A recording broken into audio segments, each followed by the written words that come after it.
I want to hear like loads more of these stories where Bowie would devote the next 10 years of his life to tracking down Doctor Who actors and like beating them up for scientific inaccuracies. What sort of performance was that? Not a mind probe, that was rubbish. Yeah. I think you'll find it's Metabolist's room. Yeah. I was with Gail Ann Dorsey on Metabolist. That would have been wonderful, but maybe he did that. Let's not come up on Stalking Time for the Moon Boys yet, so I'm not sure how much of his time he devoted to it may have been limited, to be honest, yes. I don't know if it was an ongoing thing.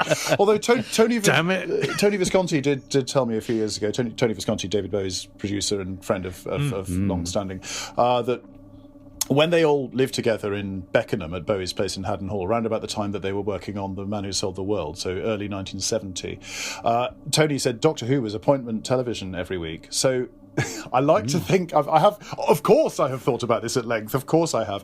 I've thought about them sitting there watching Spearhead from Space and the Silurians and the Ambassadors of Death and Inferno. And then I've been thinking about the lyrics and the things on The Man Who Sold the World. And, there are the occasional connection. There's a song on there called Saviour Machine, which is about a computer that takes over the world. And, it's a little bit Inferno, a little bit Silurians, because one of the lines is, a plague seems quite feasible.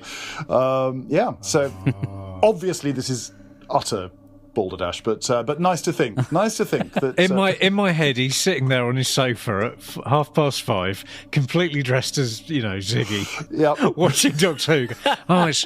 It's another one with Pertwee. I like it.